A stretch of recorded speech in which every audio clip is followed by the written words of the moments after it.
अस्सलाम वालेकुम and welcome back to my YouTube channel. एक न्यू पॉडकास्ट जिसमें हम डिस्कस करेंगे work management system, job performer क्या होगा, परफॉर्मिंग अथॉरिटी क्या होगी, तमाम क्वेश्चन जो आपने WMS से जेपी जॉब के पूछे थे आज की पॉडकास्ट में हम डिस्कस करेंगे। तो हमारे साथ आज मौजूद है one and only mister Taufiq. Thank you so much for your time. Thank you. Sir please introduce yourself to my audience students. Yes, for sure. Assalamu alaikum to everyone. My name is Mohammad Tawfiq. Currently, I'm working as an HSC engineer here in Habshan zone. I'm working here from last 6 years. So today we are going to discuss the queries about the WMS. What are the questions that JPs are faced during the interview? So right now, I request Mr. Ahmad to please proceed with the questions that you guys are asked from him. Thank you so much sir. Sir हमारे पास ना जो job performers हैं उनके multiple questions आ रहे हैं। सबसे पहला उनका क्वेश्चन होता है कि WMS work management system basically है क्या चीज़। WMS जो जेपी लोग हैं जिन्होंने परमानेंट कॉन्ट्रैक्टर काम किया उन्हें तो हाउ न होती है, लेकिन यार मेरी जो ऑडियंस है वो मोस्टली फ्रेशर होते हैं जो ऑयल एंड गैस की ट्रेनिंग देख रहे हैं या निबोच कर रहे होते हैं। तो एक निबोच करने वाले को WMS में थोड़ी कन्फ्यूजन आ रही है। तो what is the purpose of WMS और ये है क्या चीज़? देखिए, WMS बेसिकली एक सेफ्टी टूल है जिसको एडनॉक ने इंट्रोड्यूस किया है 2019 में। इससे पहले एडनॉक PTW सिस्टम पे चलती थी जो कि बेसिकली हार्ड कॉपी बेस्ड था। तो ये एक इलेक्ट्रॉनिकल टूल है, सेफ्टी टूल है जिसमें हम वर्क को प्रॉपरली मैनेज करते हैं, उसकी प्रॉपरली कम्युनिकेशन करते हैं, प्रॉपरली कोऑर्डिनेट करते हैं। इसके मॉड्यूल्स हैं, टोटल 6 मॉड्यूल्स हैं इसके, जिसके बेस पे WMS फुल इफेक्टिव है ओवरऑल द एडनॉक में, इवन द वर्ल्ड वाइड। जो हमारी IOJP है उसने इसको इंट्रोड्यूस करवाया था फर्स्ट टाइम, उसी को कॉपी करके एडनॉक अभी WMS पे जा रहा है।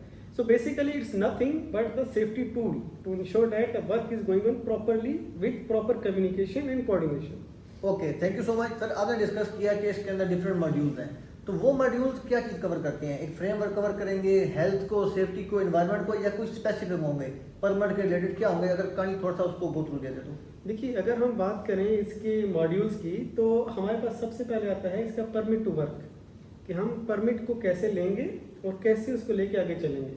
उसके बाद हमारे पास इसका आता है एनर्जी आइसोलेशन, हमारे पास इसका साइमोप्स, हमारे पास आता है टेम्परेरी डिफीट। ठीक है, तो ये इसके मॉड्यूल्स हैं जिसको हम लेके आगे चलते हैं। ये बेसिकली ओवरऑल जो कॉन्सेप्ट है इसको क्लियर करता है। जो भी एक्टिविटी साइट पे होंगी वो सारे 6 मॉड्यूल्स के अंदर कवर होती हैं। तो ये 6 मॉड्यूल्स पे हम एक अलग से पूरी वीडियो बनाएंगे जिसमें आपको बताएंगे कि ये मॉड्यूल्स कैसे हम लेके चलते हैं। हर एक मॉड्यूल्स की अपनी एक पूरी थ्योरी है, उसी के थ्रू हम इसको लेके आगे चलेंगे। चलो, यहाँ मैं अपने जो YouTube चैनल पे वीडियो है कंप्लीट WMS की वो भी रेफर करूँगा, तो काइंडली गाइस आप वो भी देख सकते हैं। अच्छा, नेक्स्ट क्वेश्चन हमारे पास आता है कि मिनिमम एजुकेशनल क्वालिफिकेशन, और सेकंड इसका ही पार्ट होगा कि आपको साइट का कितना एक्सपोजर चाहिए WMS की। आप किसी भी जो जॉब पोजीशन है, जॉब परफॉर्मर है या परफॉर्मिंग अथॉरिटी है, तो उसका क्या क्राइटेरिया होगा? एजुकेशनल आपका कितना होना चाहिए और आपका साइड एक्सपीरियंस की क्या रिक्वायरमेंट्स है? देखिए, जहाँ तक बात है एजुकेशन की, तो क्योंकि एडनॉक में जेपीस के लिए सबसे कंपल्सरी होता है English test, English proficiency test सबसे पहले आपका लिया जाता है। तो आपकी मिनिमम क्वालिफिकेशन एज पर द एडनॉक ट्रेनिंग मैट्रिक्स जो है वो डिप्लोमा एटलीस्ट विद डिसिप्लिन। अगर आप इलेक्ट्रिकल के जेपी हैं तो इलेक्ट्रिकल का डिप्लोमा, अगर आप सिविल के हैं तो सिविल, अगर आप मैकेनिकल के हैं तो मैकेनिकल का। इसके साथ साथ अगर आप तो ग्रेजुएट हैं तो very well and good, minimum आपका डिप्लोमा है। एक्सपीरियंस एडनॉक आपको कहता है कि मिनिमम आपका 1 साल का एडनॉक या ऑयल एंड गैस का एक्सपोजर होना चाहिए वर्क परमिट के रिलेटेड। लेकिन जो लोग फ्रेशर ग्रेजुएट्स हैं वो भी एक अच्छी तैयारी के साथ WMS का कोर्स करने के बाद अगर उनकी प्रिपरेशन अच्छी है, उनको हाउ नॉलेज अच्छा है, तो they can appear for the interview and they can pass the interview easily. Sir आपने कहा कि WMS का कोर्स करने के बाद, तो WMS का क्या कुछ स्पेशल कोर्स है जिस तरह निबोश है, आयोश है? अगर है तो वो कहाँ से किया जाएगा, उसकी क्या रिक्वायरमेंट्स या क्या कंडीशन होती हैं? हाँ जी बिल्कुल। देखिए, WMS भी बेसिकली थर्ड पार्टी कोर्स है। ये एडनॉक अपने इटसेल्फ ATA में भी कराता है और इसके थर्ड पार्टी ट्रेनिंग इंस्टीट्यूट्स हैं। ये बेसिकली वर्क मैनेजमेंट सिस्टम 2 दिन का पूरा कोर्स है। उसके अंदर आपको 6 मॉड्यूल्स जो हमने पहले बताए वो आपको डिस्कस करते हैं, वो आपको पढ़ाए जाते हैं, उसकी आपको प्रैक्टिकल और उसकी आपको थियोरेटिकल तैयारी कराई जाती है। उसके बाद आपका एग्जाम होता है, उस एग्जाम के अंदर आपके सारे मॉड्यूल्स की ट्रेनिंग ली जाती है। अगर आपको पास करते हैं तभी आपका सर्टिफिकेट इशू होता है। जब तक आपके पास वो सर्टिफिकेट नहीं होगा तब तक आप एलिजिबल नहीं होते कि एडनॉक का आप इंटरव्यू के लिए रेफर किए जाए। परफेक्ट। तो सबसे पहला स्टेप होगा हमें जो अपनी एजुकेशन क्वालिफिकेशन और एक्सपीरियंस है वो पूरा करना है। दूसरा होगा हमें जाके असेसमेंट के बाद सर्टिफिकेट लेना है। सर्टिफिकेट। अच्छा, सर्टिफिकेट के बाद आपने कहा कि एडनॉक का इंटरव्यू, तो इस सब के बाद एडनॉक का इंटरव्यू भी कुछ होता है, तो वो जी देखिए, इसका प्रोसेस अगर हम बात करें तो सबसे पहले आपकी सीवी रेफर होती है विद एजुकेशन एंड सर्टिफिकेट्स। आपके पास WMS सर्टिफिकेट लगा होना चाहिए, आपका जो एजुकेशन बैकग्राउंड पूरा होना चाहिए। एडनॉक के पास असेसमेंट के लिए जाती है। अगर एडनॉक आपकी सीवी को अप्रूव करता है तो फिर वो आपको एक असेसमेंट कॉल, पैनल असेसमेंट बोलते हैं हम उसको, आपको कॉल करते हैं। उस पैनल असेसमेंट में आपका क्या होता है कि 2 से 3 बंदे, जिसमें एक ऑपरेशंस का होगा, एक प्लानिंग का होगा, एक HSE का बंदा होगा, वो आपका इंटरव्यू फेस करेंगे। वो आपसे डिफरेंट मॉड्यूल्स के बारे में, साइट एक्सपोजर्स के बारे में, आपकी मुख्तलिफ सिनेरियोज के बारे में आपसे क्वेश्चन करेंगे, और जो WMS के अंदर आपने ऑलरेडी पढ़ा होगा उसी के अंदर से आपके क्वेश्चन होंगे, और वो आपकी एक पैनल असेसमेंट होगी जो ग्रुप ऑफ पीपल लेंगे। कोई एक बंदा उसमें नहीं होता, मुख्तलिफ उसमें जो है ना वो पार्टीज होती हैं, जैसे मैंने बताया मुख्तलिफ डिसिप्लिन उसमें होते हैं। तो सर जो इंटरव्यू है उसको क्रैक करने की कुछ टिप्स क्या हो सकती हैं? साइट बेस्ड स्टडी करनी है, HSE का इंटरव्यू और JP का इंटरव्यू सेम रहता है या इसमें कोई डिफरेंस हो सकता है? नहीं जी, देखिए JP का जो इंटरव्यू है वो मोस्टली साइट बेस पे होता है, बिकॉज अगर आप JPs की GDs पढ़ें तो GDs में JP इज नॉट ओनली कि उसने परमिट लेना है और साइट पे खड़े होना है। He is the one who is responsible कि कितनी एक्टिविटीज चल रही हैं, कौन कौन सी एक्टिविटी चल रही है, उसकी फुली रिस्पॉन्सिबल जो है JP होता है in regard with the safety, in regard with the safety tools. तो जो जॉब परफॉर्मर है उसकी एक रिस्पॉन्सिबिलिटीज में ये सारा आता है कि उसने ओवरऑल वर्क को मैनेज करना है, परमिट के ड्राफ्टिंग से लेकर परमिट के क्लोजर तक। Only JP is the responsible जिसने हर एक चीज़ का आंसर देना होता है। सो JP जो है वो एक बहुत उसका जो इंटरव्यू होता है साइड रिलेटेड ज़्यादा होता है।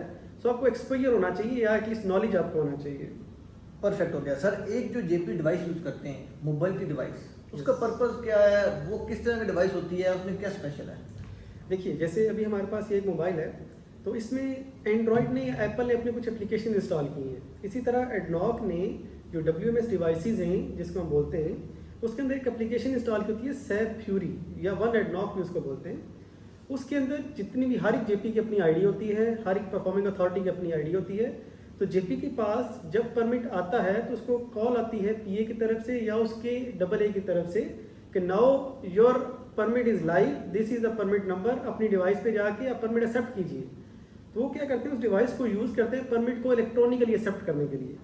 जब तक वो डिवाइस से ये इलेक्ट्रॉनिकली परमिट को एक्सेप्ट नहीं करेंगे तब तक उनका परमिट लाइव स्टेज पे नहीं आएगा। अगर परमिट लाइव स्टेज पे नहीं है तो मतलब वो काम नहीं कर सकते। अच्छा, मीन टू से कि एडनॉक ने जो एनवायरमेंट फ्रेंडली हम माहौल कह सकते हैं या ग्रीन एनर्जी बोल सकते हैं, Yes. तो पेपर वर्क को खत्म कर दिया खत्म कर है। दिया। हमने परमानेंट उसी मोबाइल से, उसी डिवाइस से रिक्वेस्ट करना है, तो जितनी भी उसके अंदर इन्वॉल्व पार्टीज हैं उनके पास जाएगा, PA, AA, AAA, तो वो मोबाइल पे उसको अप्रूव सेलेक्ट करते रहेंगे अपने कंट्रोल पे इम्प्लीमेंट करके, and at the end job performance को एक्सेप्ट करेगा। डेफिनेटली, बिल्कुल। देखें, एक्चुअली पहले क्या होता था कि हार्ड कॉपी की वजह से डिफिकल्टी बहुत ज़्यादा आती थी। JP को यहाँ से ऑपरेटर शेल्टर में जाना पड़ता था, वहाँ से परमिट साइन करा के वापस आना पड़ता था। तो एक तो टाइम जो है वो ज़्यादा लगता था, और दूसरा क्या था कि उसकी एफिशिएंसी नहीं थी रहती, क्योंकि आपको पता है यहाँ पे वेदर जो है वो हॉट होता है, तो उसमें स्वेटिंग की वजह से वो हार्ड कॉपीज ख़राब हो जाती थी, प्रॉपर्ली मेंटेन नहीं थी रहती, और उसकी वजह से एक हैजर्ड, फ्लेमेबल का हैजर्ड भी बहुत बड़ा था।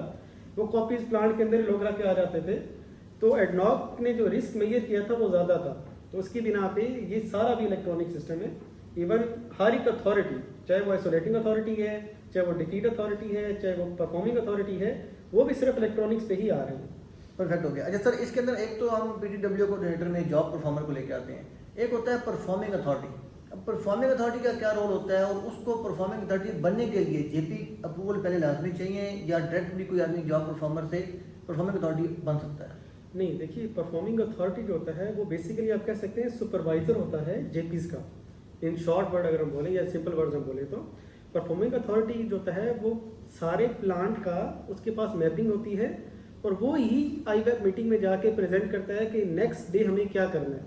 सो जो परफॉर्मिंग अथॉरिटी उसकी बिल्कुल डिफरेंट रोल है JP से। JPs ऑन साइट पे होते हैं, परफॉर्मिंग अथॉरिटी ऑन साइट पे कम, लेकिन ऑन द सिस्टम पे उसको चलाने वाला बैक एंड पे परफॉर्मिंग अथॉरिटी होता है। उसके लिए आपकी इंजीनियरिंग डिग्री होना मस्ट है, इंजीनियरिंग डिग्री उसके लिए लाजमी चाहिए। मिनिमम आपको 3 साल का एक्सपीरियंस चाहिए परफॉर्मिंग अथॉरिटी के लिए एज ए JP, या आप कह सकते हैं एज ए कोऑर्डिनेटर।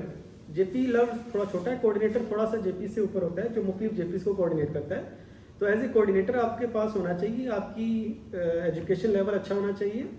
तो after 2 or 3 years of JP you can proceed for the PA's interrogation. Perfect हो गया। तो सर उम्मीद करता हूँ मैंने आपके इस इंपॉर्टेंट टाइम में जो टाइम लिया हमने काफ़ी क्वेश्चन अपने स्टूडेंट्स के आंसर कर लिए होंगे। तो स्टूडेंट अगर इसके अलावा भी आपका कोई भी क्वेश्चन है WMS को, JP को, PA, PW कोऑर्डिनेटर किसी भी रिलेटेड आपका कोई क्वेश्चन है आप कमेंट सेक्शन में हमसे पूछ सकते हैं। हम ट्राई करेंगे अपने नेक्स्ट पॉडकास्ट में उसको तमाम टॉपिक को हम डिस्कस करें। वीडियो के एंड पे आपसे रिक्वेस्ट करूंगा कि चैनल को सब्सक्राइब करिएगा, वीडियो को लाइक करिएगा और बेल आइकन दबाना ना भूलिएगा ताकि नेक्स्ट वीडियो का नोटिफिकेशन आप तक टाइम पर पहुंच सके। Thank you so much for your time sir. Thank you.